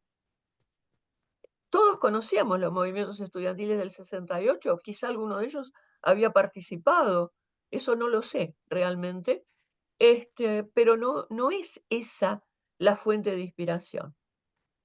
La fuente de inspiración es mucho más profunda, mucho más seria, mucho más densa, y por eso que tiene tanta proyección la filosofía de la liberación. Es decir, la filosofía de la liberación es inagotable, como cualquier movimiento filosófico importante. Es inagotable como es inagotable Platón, como es inagotable Spinoza, como es inagotable el kantismo, como es inagotable Hegel, si ustedes quieren, para llevarlo a la comparación académica, que no me gusta tampoco demasiado. Pero la filosofía de la liberación es inagotable. Quienes no han estudiado todavía esto, créanme, porque empiezan a trabajar en un universo de pensamiento, de proyecciones siempre abiertas, como decía Husserl, ¿no? Encuentra siempre horizontes nuevos. La filosofía de la liberación abre horizonte y no los cierra, los abre. No es posible cerrarla, no es posible agotarla. Perdonen el entusiasmo, pero es así. Bueno, muchísimas gracias, Alcira. No, pensaba también, ¿no?, cómo todos los referentes vivos, como vos decís, incluyéndote, parte de la existencia del evento, ¿no? Entonces, es como, nada, eso, ¿no? Un cortocircuito ahí, pero bueno, te agradezco y también el entusiasmo sobre todo. Bueno, funcionó el romper el hielo, así que ahora tenemos Natalia Bossi y Javier para hacer preguntas. Natalia, te escuchamos.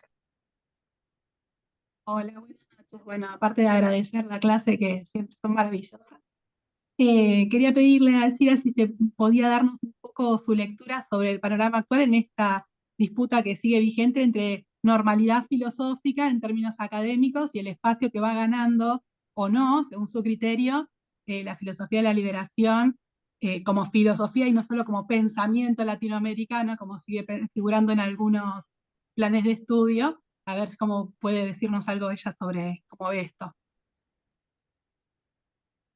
Es tristísimo, ¿no?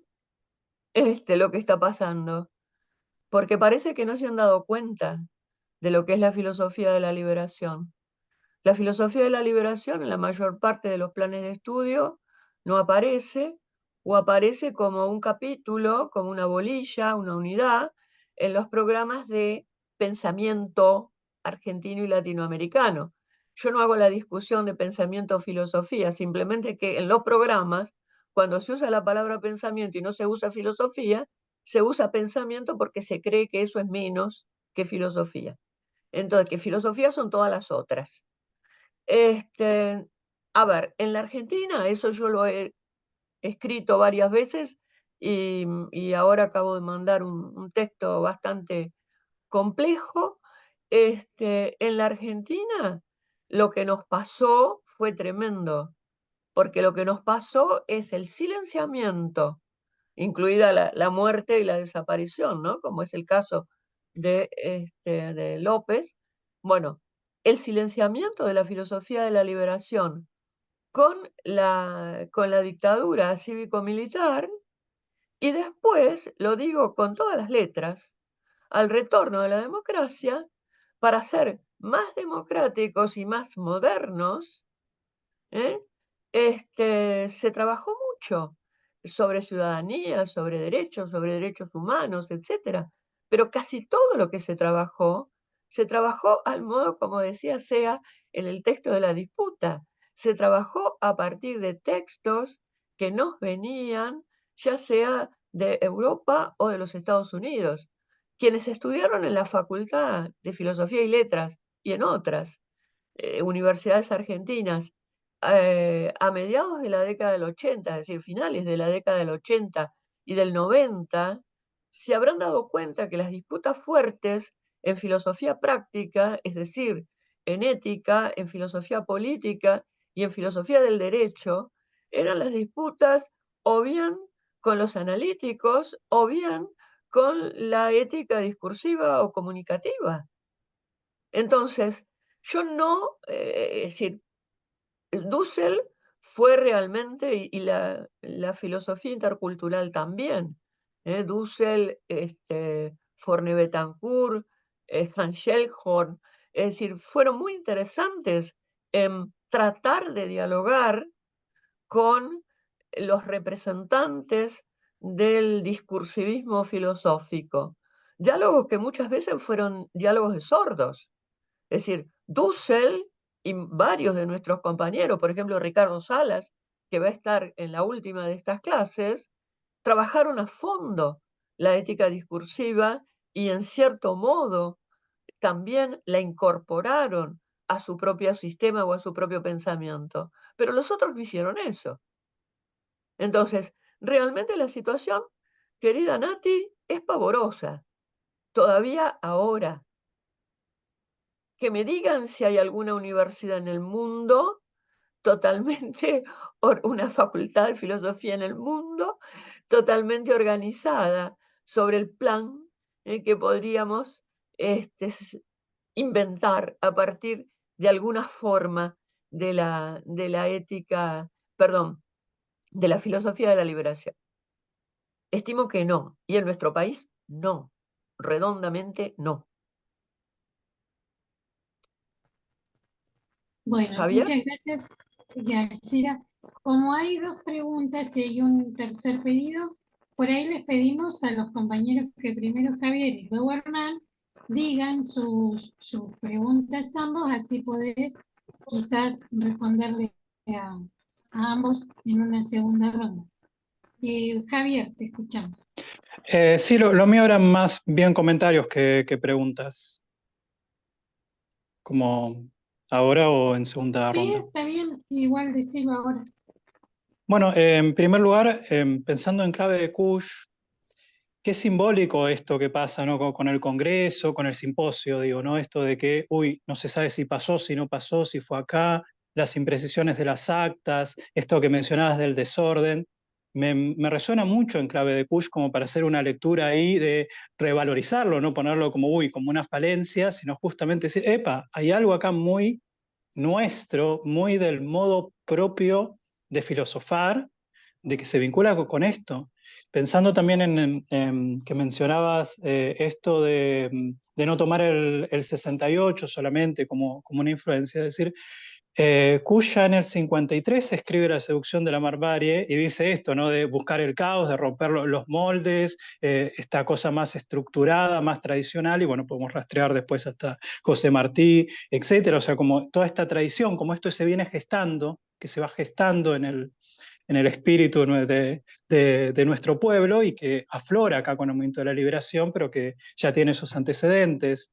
Y también quería comentar esa frase de Alberdi que mencionaba Sea, me recuerda al discurso en el Salón Literario del 37, de que si bien le patina a Alberdi cada tanto el eurocentrismo, pero también es muy lindo leerlo en esa clave de, cada pueblo tiene que ser de acuerdo a su edad y a su suelo y demás, y conectando con lo que se comentaba al principio, las discusiones de política y demás, esto de cuando uno lee Alberdi encuentra claves muy interesantes para trabajar memoria, derechos humanos, ¿no? O sea, como también hay tenemos que ir hacia una reivindicación de todos nuestros autores, pues si no, algún sector se lo apropia y hay otras lecturas posibles y hay otros momentos en que decís, epa, acá está diciendo algo que esto eh, va, va para otro lado. Bueno, esos comentarios y desde lo emocional, afectivo, me resulta muy linda la experiencia que ni bien entré acá al Zoom, la primera palabra que escuché es Kush y luego tu exposición sobre el trabajo de Luciano, que fue compañero mío del profesorado, y de Marcelo González, que fue un gran mentor para mí. Eso quería compartir. Contesto rápidamente porque primero agradecer la intervención de Javier. Sí, me parece que podemos leer todo ese desorden en esa clave, pero en realidad fue un gesto represivo el que impidió la realización del simposio, pero lo podemos leer en esa clave, por supuesto. Y también recordar, como yo lo dije ya, que es muy importante para nosotros, así como nos lo han enseñado Dussel, Roy, etcétera, volver sobre la historia de las ideas y tener otras claves de lectura para esos textos fundacionales, como es el caso del texto de Alberdi, indudablemente. Hernán, por favor. Bueno, buenas tardes. Les saludo desde Colombia, más especial desde el eje cafetero.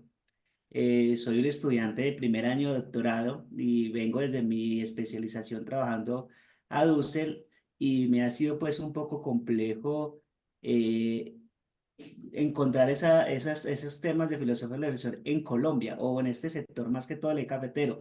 Sé que en la ciudad de Medellín, que me imagino que muchos han escuchado, hay una escuela de pensadores muy pequeña, pero realmente no hacen ese proceso de emanciparse más a partir de la literatura filosófica de la liberación. Ahorita que la doctora tocaba un tema muy importante sobre ir a esos pensadores, pues realmente creo que, que Colombia, pues lo poco que he leído, porque estoy transversalizando a Dussel con la literatura latinoamericana, porque mi fuerte es la literatura. Entonces, realmente ha sido complejo encontrar pensadores que nos muestren ese tipo de procesos. Por eso ese ejercicio que estoy haciendo con la universidad y lo que decía la doctora ahora, en la universidad ha sido complejísimo el asesor de tesis porque me lleva siempre a alimentarme de filosofía occidental, que lea Levinas para que entienda a Dussel, que lea Husserl para que entienda a Dussel, que lea Habermas para que entienda a Dussel, pero es que yo quiero entender es a Latinoamérica desde Dussel y desde otros pensadores. Que pueda retroalimentarme las narrativas pues, y los discursos latinoamericanos como procesos emancipatorios. Entonces, la pregunta va en torno a cómo Colombia, o sea, cómo puedo encontrar en Colombia ese tipo de pensamiento de liberatorio en la filosofía. Bueno, Gracias. en Colombia ustedes tienen el Grupo de Bogotá, que es uno de los primeros grupos de la filosofía de la liberación. Vuelvo a decir, yo no me dedico a historia de las ideas y no he seguido, es decir, en Colombia tengo varios amigas y amigos, pero que en realidad están más por el lado de la filosofía intercultural, de modo que no me he dedicado sistemáticamente a ver cuáles han sido las derivas liberacionistas del Grupo de Bogotá. Pero estimo que por ese lado hay un filón interesante, así como lo hay por el lado de la filosofía intercultural, donde necesariamente la filosofía intercultural nuestroamericana abreva en la filosofía de la liberación. Eso ya en el 21, cuando se hizo se hizo en Asofil la reunión de homenaje para el aniversario, los 50 años de la filosofía de la liberación, fue Forné Betancourt el que señaló justamente este vínculo de la filosofía intercultural con la filosofía de la liberación, vínculo que él ya anunció en un artículo del año 1994. Es decir, que no estoy diciendo algo nuevo. sino que es algo que se siente realmente, que todos los que nos sentimos filósofos de nuestra América, algún vínculo con la filosofía de la liberación tenemos. Somos necesariamente, yo diría, liberacionistas. Está en nuestros genes eso, ¿eh? Así que es nada más que ponerse a investigar un poco. Lo que sí pasa, y es lo que yo conozco en las universidades colombianas también, lo que sí pasa es que les pasa algo parecido a lo que nos pasa a nosotros. Es decir, es imposible conseguir una carrera de filosofía armada sobre un patrón liberacionista. Ahí estaría el problema, Hernán.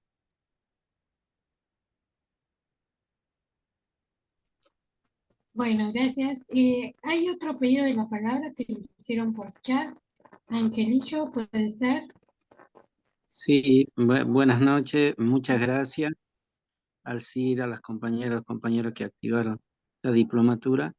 A mí me gustaría, si Alcira puede responder un poco, cómo afectó posterior al peronismo que el primer encuentro como más sistematizado de filosofía de la liberación desde Argentina, cómo se vivió eso y de qué manera afectó a la elaboración de una filosofía argentina y latinoamericana de la liberación. Eso por un lado.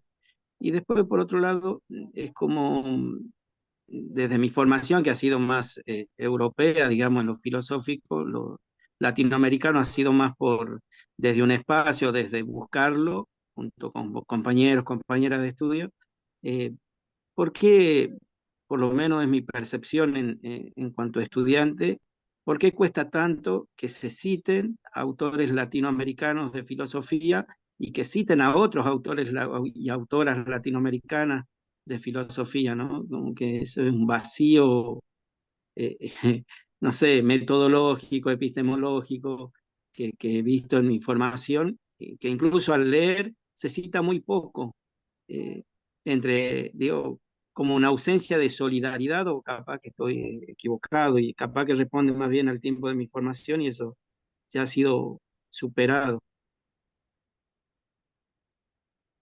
Bueno, respecto de la primera pregunta, es un poco compleja de contestar por lo siguiente. Estás preguntando indudablemente sobre el conjunto de pensadores que se empieza a juntar más o menos hacia los 60 por ahí, hacia mediados a fines de los 60 hasta los 70, hasta mediados de los 70, ¿no?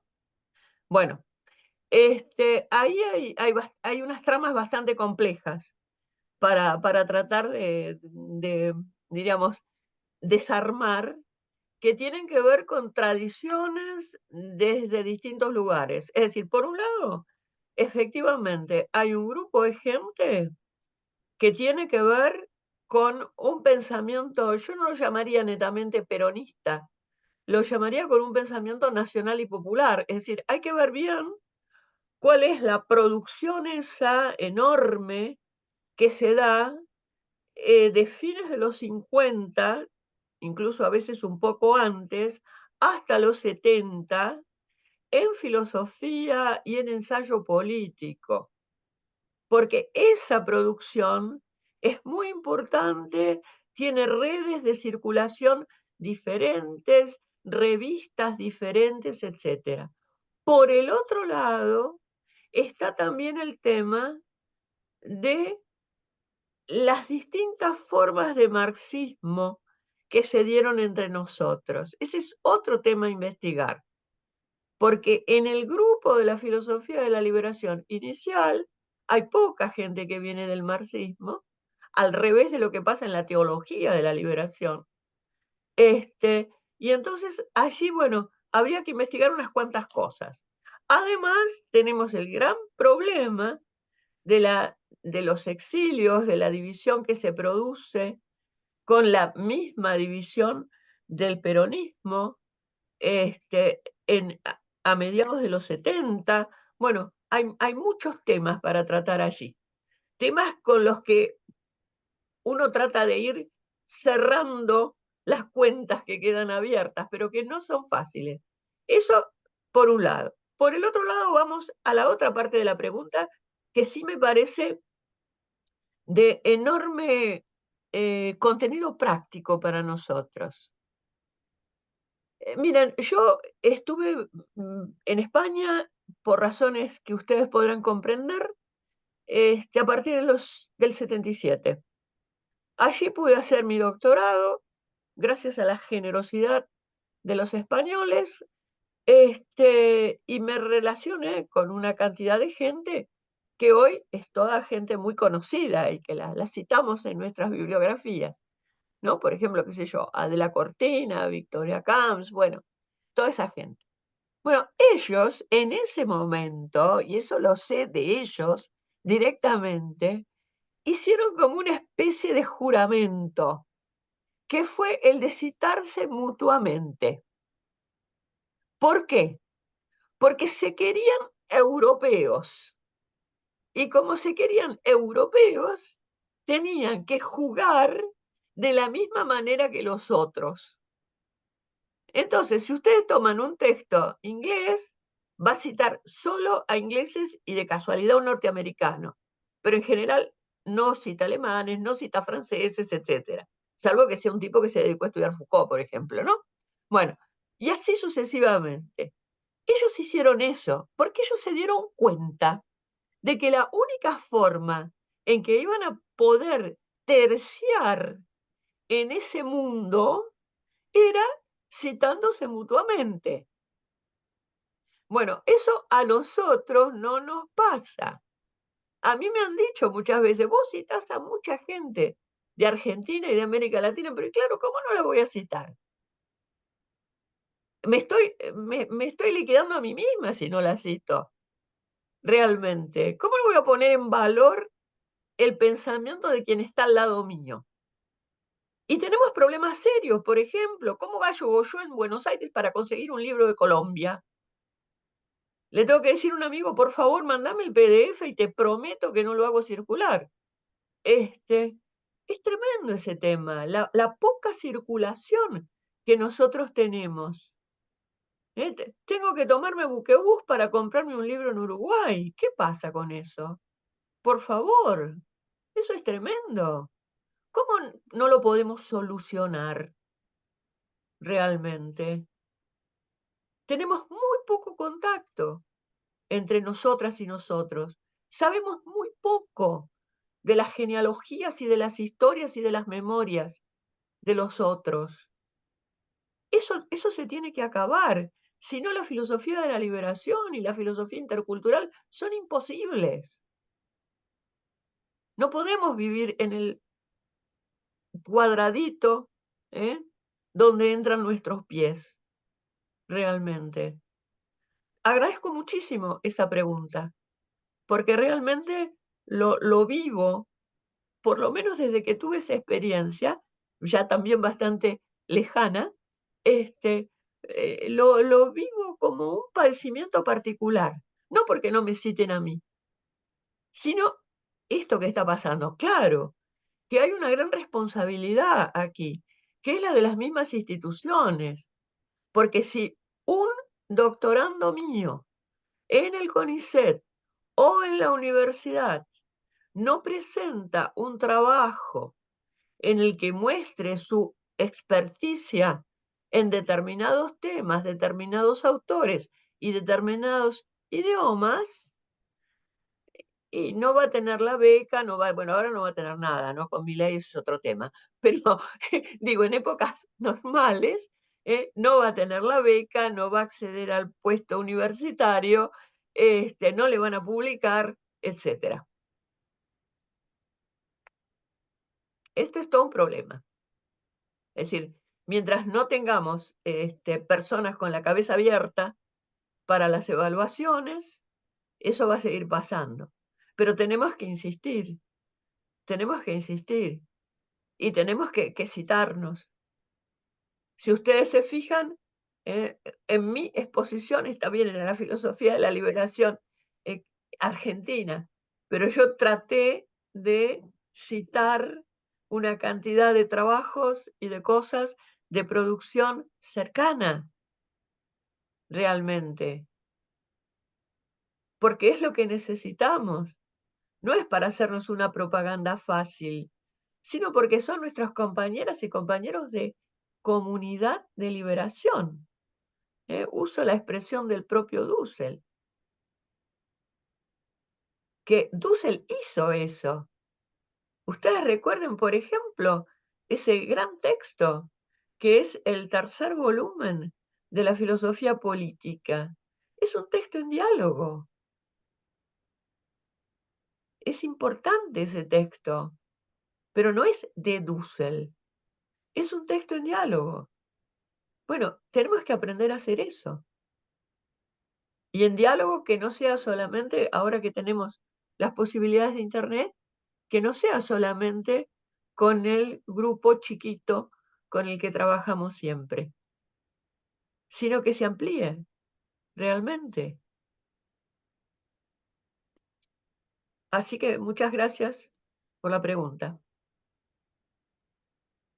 Bueno, Alcira, estamos llegando al cierre de la clase. Te vamos a leer el chat, ¿no? Porque te agradecen, ¿no? Vero dice gracias, Armando también gracias, Alcira, muy interesante y necesario. Gracias, muy interesante y enorme el testimonio, porque de verdad, contar con tu clase magistral, más que una clase magistral, además de la solidez, del contenido que has compartido con nosotros, lo que dice Gisela Fernández. Se comparte el entusiasmo, Alcira, la filosofía de la liberación nos hace problematizar desde un nosotros situado mucho por revisar aún. Así que bueno, gracias, Alcira, nuevamente. Le damos el espacio a Luciano. A ver, Luciano, si fuiste uno de los mencionados en la clase de Alcira por tu Bueno, Sí, fue mi trabajo de super yo todo el investigación. tiempo, Luciano. bueno, muchas Bueno, gracias. dale, Luciano, y un comentario, algo de la clase y bueno, cómo continuamos con la siguiente clase. Bien, cuando junto con Federico, Nadia y otros amigos pensábamos cómo empezar, dijimos tiene que ser una clase potente, tiene que ser una clase pensada, tiene que ser una clase de alguien que sepa, pero no imaginamos que podía ser todavía más de lo que pensábamos. Así que muchas gracias, Alcira, por combinar este registro testimonial eh, y académico a la vez, pero académico en aquel buen sentido, porque como creo que quedó claro, no se trata de un antiacademicismo, dicho sea de paso, prácticamente todos los filósofos que participaron de la explosión liberacionista vivieron toda su vida dentro de la academia, no se trata de un, digamos, antiacademicismo crítico, sino más bien de poder dar también batalla en ese ámbito que es necesario, ¿no?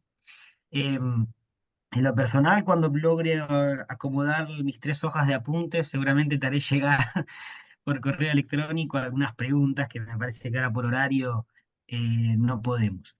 También te agradezco porque nos anunciaste un poco cuáles son los próximos pasos, creo, Federico, de nuestra diplomatura que se inició con esta clase al mismo tiempo que el primer módulo, el módulo 1, ¿m? Que tiene la pretensión de poder contextualizarnos, de darnos las coordenadas necesarias para entender el nacimiento y proyectarlo hacia el presente. Más allá de que reconocemos el aporte de la historia de las ideas, como decía Alcira, nos interesa pensar el presente con estas herramientas o articulando un poco como decíamos.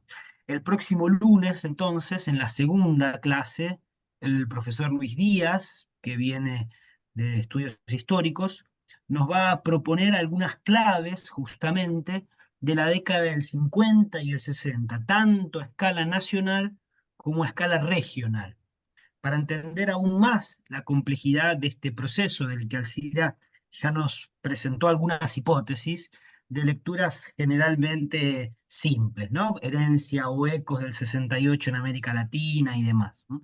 Me parece que ella desde la primera diapositiva nos invitó a tomarnos en serio y al desafío, por lo menos para los que venimos de filosofía, de prestar un poco más de oído a la historia y a las raíces, a veces mucho más profundas. Así que los esperamos para el próximo lunes. Y de nuevo, Alcira, de mi parte y de todo el equipo, muchísimas gracias. Gracias a ustedes.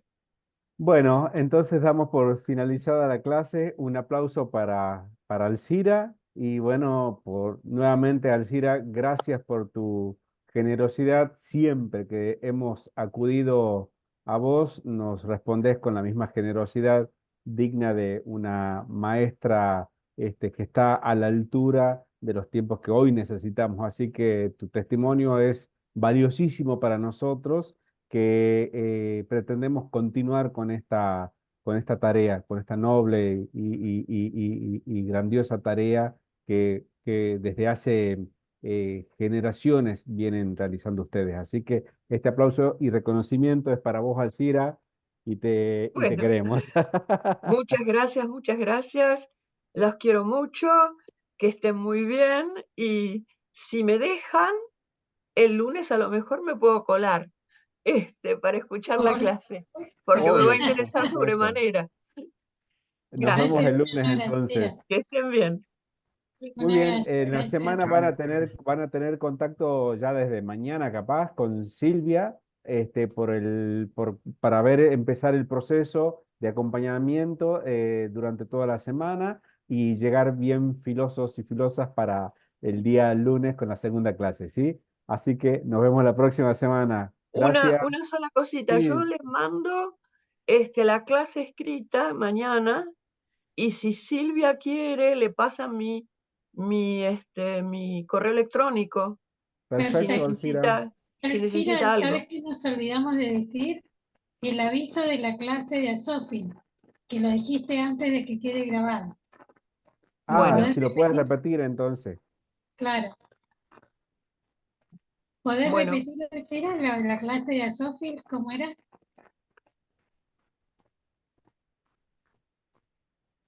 Lo de Asofil. Sí, Claro. La del sábado. dale, La sí, reunión porque ahora queda la grabado. reunión de Asofil. La reunión de Asofil del sábado, bueno, es el seminario anual que nosotros hacemos con una reunión cada mes.